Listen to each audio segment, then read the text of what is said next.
Estar preso nunca é uma experiência agradável em nenhum lugar do planeta. No entanto, quando falamos sobre o Centro de Confinamento do Terrorismo, localizado em El Salvador, a realidade ultrapassa qualquer conceito de punição. Esse presídio ganhou o sombrio título de mais temido do mundo, e não é por acaso. Lá, os detentos vivem em condições que muitos classificam como desumanas, comparáveis a um verdadeiro pesadelo real e contínuo. Para entender por que o Secote é considerado um dos ambientes carcerários mais severos já criados, é preciso mergulhar na rotina opressiva vivida diariamente por quem está atrás das grades. O Secote, sigla para Centro de Confinamento do Terrorismo, foi concebido como uma resposta drástica à crise de violência que assolava El Salvador. A prisão é uma fortaleza de segurança máxima, construída para abrigar apenas os indivíduos considerados extremamente perigosos, a elite do crime organizado do país. E isso já diz muito sobre o nível de brutalidade dos crimes cometidos, considerando que por anos, El Salvador figurou no topo do ranking global de homicídios. Para se ter uma ideia do contraste, enquanto a Alemanha registra uma média de menos de um assassinato por 100 mil habitantes ao ano, El Salvador chegou a ultrapassar os 80 por 100 mil, uma cifra que transformava cada rua em um potencial cenário de tragédia. Diante dessa escalada de violência, alimentada principalmente por facções armadas, o governo implementou medidas de contenção radicais. Foi assim que, em 2021, nasceu o Secote, um megacomplexo com capacidade para abrigar até 40 mil pessoas simultaneamente. Lá, penas que chegam a ultrapassar os 700 anos são comuns, e a maioria dos que entram dificilmente verá a liberdade novamente. O que se vive no Secote está longe de qualquer conceito de reabilitação. Trata-se de uma rotina de extremo controle, privação e disciplina severa. O dia de um detento começa cedo, em uma cela superlotada e abafada. Não há conforto, nem mesmo o básico. As celas, feitas de aço e concreto, foram originalmente projetadas para comportar 10 presos, mas chegam a abrigar até 80. E segundo o diretor da unidade, é possível espremer sem se necessário. São 4 beliches empilhados e nenhum item que remeta à dignidade. Não há colchões, lençóis, travesseiros ou ventilação. A única coisa que entra é o calor sufocante com temperaturas internas que passam dos 35 graus Celsius. O desjejum, se é que pode ser chamado assim, é entregue pelos guardas com rigidez militar. O cardápio é o mesmo todos os dias. Uma mistura insossa de macarrão frio, arroz sem tempero, tortilhas duras e ovos cozidos. Quando muito, uma sopa rala. A carne, por questões de custo e segurança, é inexistente. Cada porção é pesada com precisão cirúrgica, para que nenhum prisioneiro receba uma quantidade sequer minimamente maior que outro. Não há talheres. Todos são obrigados a comer com as mãos, pois qualquer objeto pode virar uma ameaça em potencial. Apenas presos de baixa periculosidade, trazidos de outras instituições, são encarregados de preparar as refeições. Para os considerados de risco elevado, qualquer tipo de privilégio é negado. Eles permanecem confinados o tempo todo, sem direito a tarefas ou distrações. Em celas com dezenas de pessoas, há somente 2 lavatórios e 2 vasos sanitários disponíveis. Não existe qualquer divisão que ofereça privacidade. Tudo é feito à vista de todos, o que agrava ainda mais a sensação constante de humilhação. Chuveiros e cortinas? Não existem. A higiene é precária e controlada. Após o café da manhã, o que resta é esperar. Presos no mesmo espaço abafado e superlotado. A área individual disponível para cada preso é de apenas 0,58 metros quadrados, valor quase 6 vezes menor que o mínimo recomendado por órgãos internacionais de direitos humanos. Para comparação, na Alemanha, cada interno tem direito a pelo menos 9 metros quadrados, uma diferença brutal. O ambiente é permanentemente iluminado com luzes neon, que permanecem acesas dia e noite. Não há relógios, rádios ou qualquer outro item que indique a passagem do tempo. A única leitura autorizada são 2 Bíblias por cela, seguindo as normas locais. Isso tudo contribui para um tipo de punição psicológica contínua, onde a noção de tempo, espaço e identidade é deliberadamente destruída. O complexo do Secote é gigantesco. Ocupa uma área de 166 hectares, maior que 30 campos de futebol.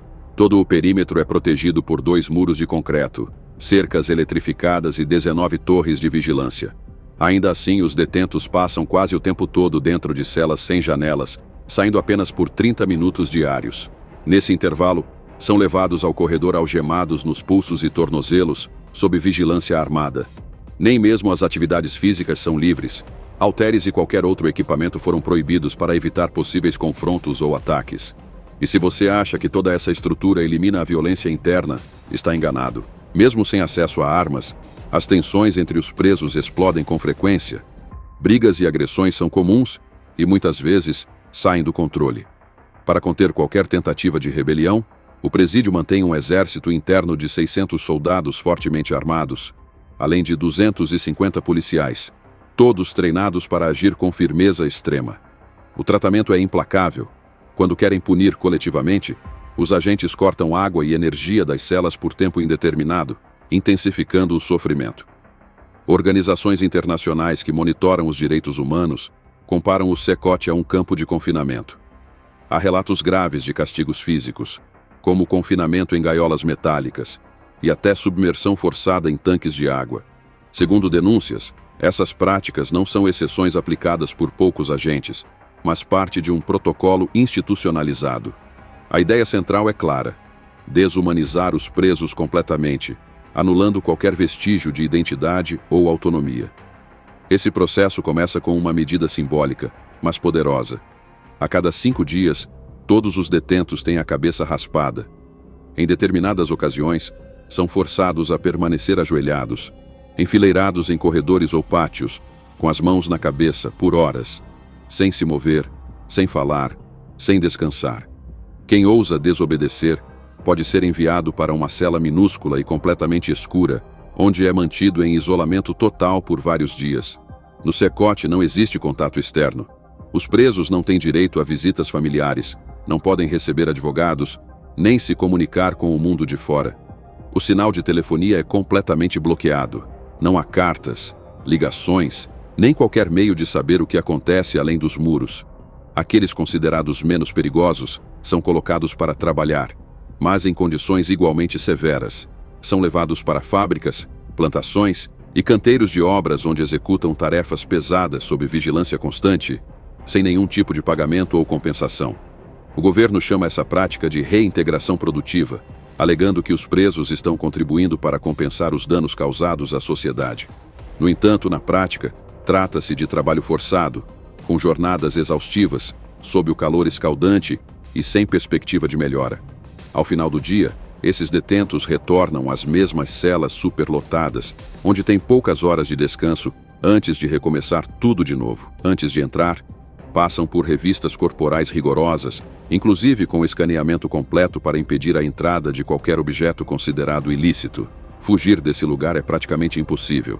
O Secote foi estrategicamente construído no meio de uma região isolada, distante de qualquer cidade ou estrada principal. Além da estrutura de vigilância robusta, sensores e drones monitoram os arredores dia e noite. Mesmo que alguém conseguisse sair, seria questão de horas até ser recapturado. Não há como escapar, e quem está lá sabe disso.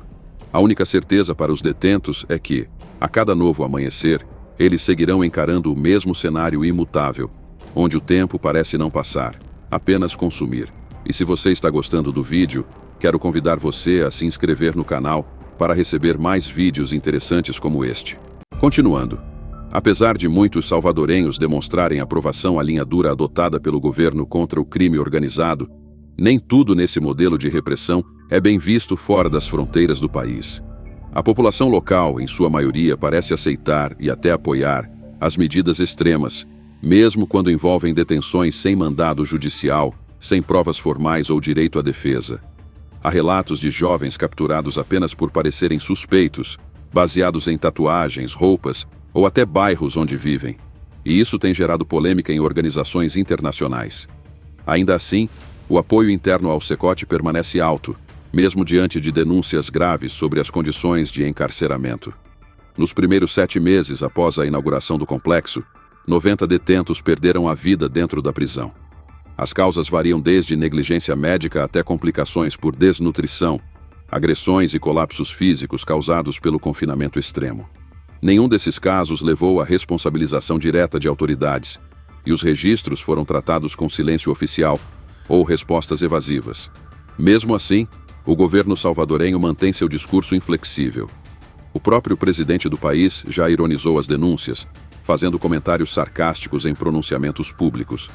Em uma dessas ocasiões, chegou a zombar da possibilidade de investir em melhores condições para os detentos, perguntando com deboche se deveriam desviar verbas de hospitais infantis para comprar roupas elegantes ou tênis para os presos. Esse tipo de fala, embora chocante, encontra eco em uma parcela significativa da população que, cansada da violência das ruas, vê no sofrimento dos criminosos um tipo de justiça moral. Os números de aprovação ao SECOT ajudam a entender essa realidade. Pesquisas apontam que aproximadamente 90% dos cidadãos de El Salvador apoiam o projeto. Para muitos, trata-se de uma resposta necessária a anos de medo, extorsões, desaparecimentos e mortes causadas por facções criminosas.